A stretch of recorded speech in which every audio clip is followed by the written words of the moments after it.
Great Lakes Prepping here. Today we're talking about dehydrating potatoes and making some homemade dehydrated potato flakes. We've all seen potato flakes at the store, and chances are you've used them yourself. But on the occasion that I end up with a bunch of potatoes that I need to do something with before they start to spoil, my options are pretty much freeze them or dehydrate them. And today I'm dehydrating them.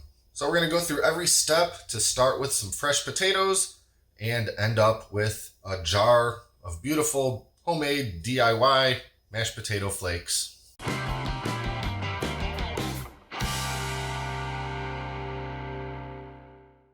So here we've got about 8 pounds of potatoes, and today I'm using Yukon Gold potatoes. I will mention that you could use a different sort of potato, a russet for instance. I just happen to have a big pile of Yukon Golds that I don't think I'm going to be able to use before they go bad, so I figured why not use them to make my dehydrated potato flakes. And because they're Yukon Golds, I'm not going to bother peeling them. You can certainly peel them if you like, but once these things are shredded and boiled and mashed and dehydrated, it's really not going to matter. But if you are using something like a russet, you're probably going to want to go ahead and peel those first. And the first thing that I have to do is make these potatoes much smaller. I could cube them up with a knife, but since all I'm really trying to accomplish is to break them down and turn them into something similar to a mashed potato at this point, I find it much easier to use my food processor with the shredding attachment. It's going to make very quick work out of these potatoes. In fact, I'll be able to shred pretty much this entire pot of potatoes in just a couple minutes. I will have to cut most of these potatoes at least in half lengthwise to be able to fit into the little port in the food processor, but that still only takes about a second per potato.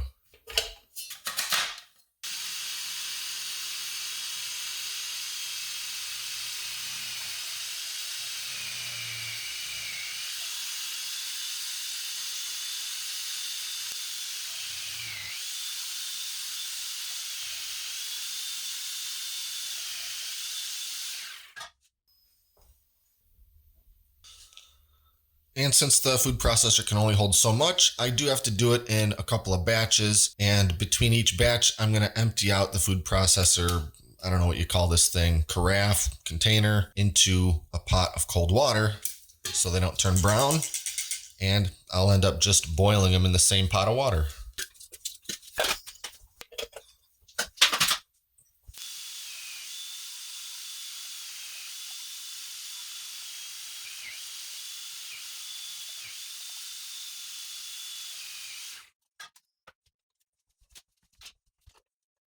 Okay, I've got all my shredded potatoes in the water, and now it's on the stove, and I just have to bring this up to a boil and let it boil for just a few minutes. Since these shreds are very thin and small, it's not going to take a whole lot of time. Once they're pretty tender, I'm going to take it off the heat and strain all the water out of it.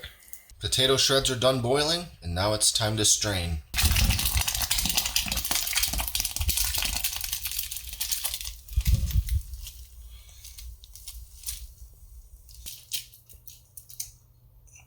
I've got the majority of the water strained out, and I've put my shreds back into the big pot so I can start whipping them. Now I'll mention that these potatoes are strained, but they're still pretty wet, and that's fine. You know, Yukon Golds tend to be a bit more creamier anyway, but because these are shreds, a lot of water gets kind of trapped in between and throughout all the little bits of potato, and that's fine because we want a little bit of liquid in there to make it whip up better when we start doing that. And it's not really going to matter because we're dehydrating it anyway. Any amount of wetness in here will be leaving. So you can whip these any way you prefer. I could use a hand masher, I could use an immersion blender, I could put all this into a KitchenAid mixer. But for this, I think it'll be about the easiest to just use my regular old hand mixer. And there we have it, some blended up, shredded, boiled Yukon Gold potatoes. So to kind of summarize, all we really did was make liquidy mashed potatoes. You could do this in whatever way you prefer, but since these are going to be dehydrated and I'm not that worried about texture or consistency right now, this is the fastest way that I've found to do it. Now I'm going to let this cool for just a little while because I don't still want it screaming hot like this when I put it into the dehydrator. So we'll just let this kind of cool for, I don't know, maybe half an hour or so, and I'll stir it every now and again just to kind of let some more of that steam escape. And then we're breaking out the Excalibur.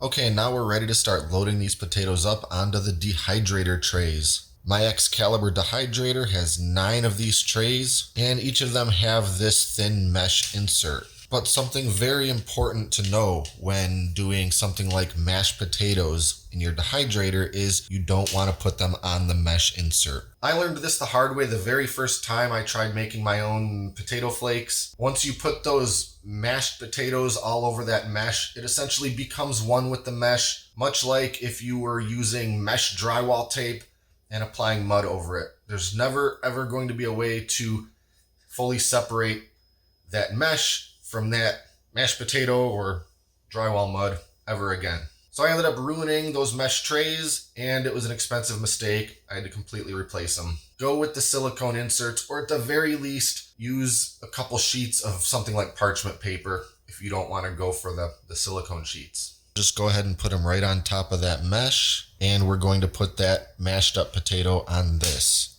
It's going to come away from this tray very easily. These are totally washable. They're going to work great for this. So now I'm just going to put a thin layer of those potatoes across this whole tray and do that a few more times until I've got all my potatoes loaded up and we're ready to put these into the dehydrator. And while I'm doing that, I'll mention that I didn't add anything else to these potatoes at this time. No seasoning, no butter, no milk. I could have added some dry seasonings, or I could add some dry seasonings at the same time that I put my flaked up dehydrated potatoes into a jar, but I'd rather leave them unseasoned and unmodified until I actually use them to make some mashed potatoes. For me, there's not really any benefit or reason to add anything else until I'm actually going to make some mashed potatoes out of my potato flakes. I can decide what seasonings to add at that time rather than having to make that decision for all of my potatoes right now, potentially months before I even want to eat them. All right, so it took about 5.5 trays to load up all those potatoes, and now I just got to get these trays into the dehydrator. This dehydrator holds 9 trays. I only need 6 of them, so I'll space them out a little bit, and I will leave those couple of extra trays that I don't need out of there just to help improve the air circulation and not give it any unnecessary obstacles. Now we're going to put on the cover. The Excalibur Dehydrator features a temperature dial and a sort of a quick little handy chart to know which setting to use. And since I'm dehydrating vegetables, I'm going to go with the 125 degrees Fahrenheit, which is just about where it's already at.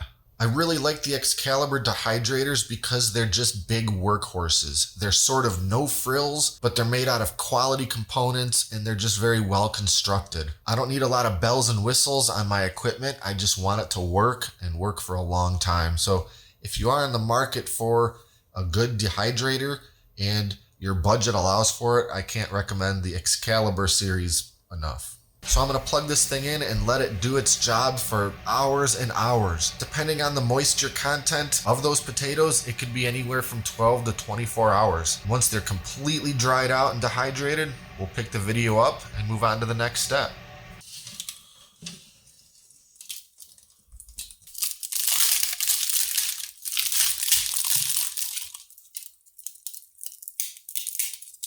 Okay, so these have been dehydrating for just about 18 hours, and I'll mention that it takes a little bit longer because they're on these silicone trays. With the mesh, there's some airflow underneath, but with these sort of dense mashed potatoes, only getting the air mostly from the top, it just takes a little longer for all that moisture to be dehydrated.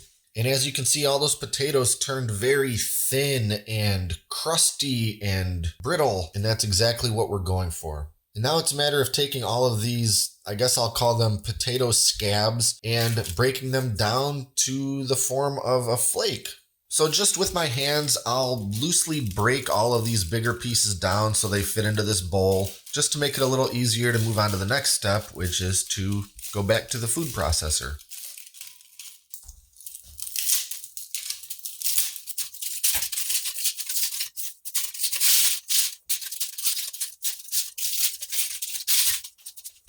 So now that I've got my big bowl of semi-broken down potato flakes, I want to grind them a bit to turn them into very small flakes. There's a couple ways you could do this. I like to use the food processor because I can do a bunch at a time. You could use a coffee bean grinder. I guess you could just sit there with something like a big mortar and pestle and do it by hand, or sit there with a little hammer and just start chipping away, but that seems ridiculous. And while we want pretty small flakes because those are going to sort of rehydrate the best when you go to make some mashed potatoes, not to mention they'll take up less space in a jar because they're sort of more compacted when they're broken down very small. We don't want to grind it into absolute powder. We're not looking to make flour. We just want very small flakes. So I'll just do this in a few batches with the food processor. I don't want to overload it too much, so all the flakes can have some good contact with the blades. And I'll also mention that you want to make sure all the parts of your food processor are completely bone dry. I used this thing yesterday to shred up those fresh potatoes, and then I washed everything and it was all wet, but I made sure that it was completely dry before I'm doing this step because I don't want to reintroduce any new moisture into these, especially considering that I'm going to be sealing all of my potato flakes in a mason jar and I don't want any moisture or liquid in there.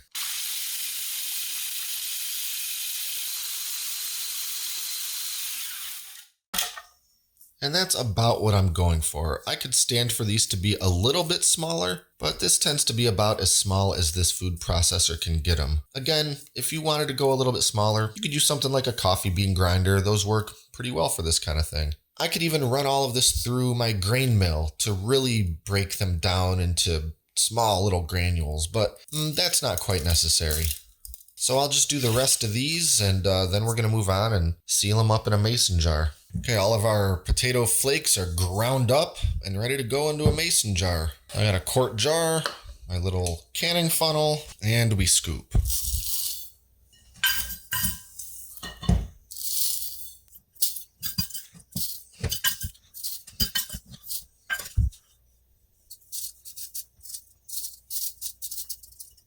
So there we have it, about not quite 3/4 of a quart mason jar. It never stops being a little wild to me that this right here started out as about 8 pounds of potatoes and we've reduced it down to not even one whole quart mason jar of potato.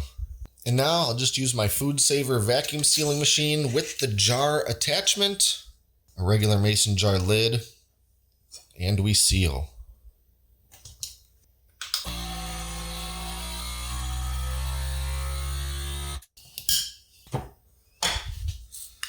And that's all there is to it.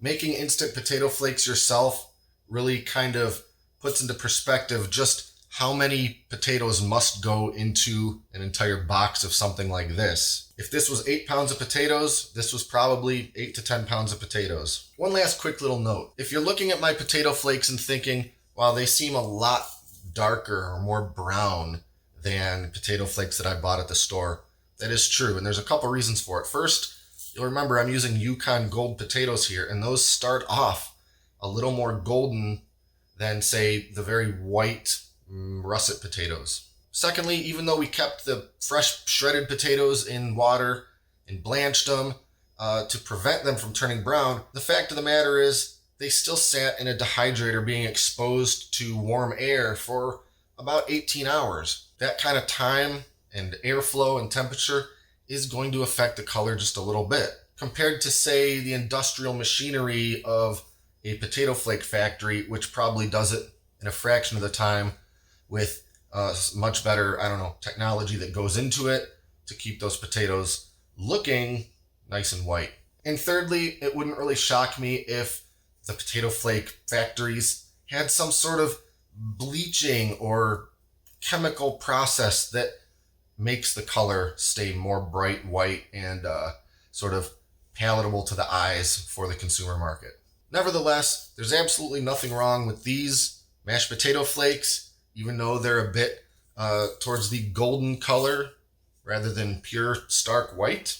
But if that bothers you, well, I guess go with russets and they won't have that effect quite so much. And when you're ready to make your dehydrated mashed potatoes, make them the same way that you would any dehydrated potato flake. The only difference is you may need to start with a little bit more water and let them cook for a little bit longer. Because again, these are not the high precision factory produced potato flakes that you'd get at the store. These are, after all, just dehydrated and ground up Yukon Gold potatoes. So that's about it for now. Be sure to like and subscribe to stay up to date with all our latest stuff, including future food preservation and dehydrating videos. Thanks for watching, and until next time, this is Great Lakes Prepping.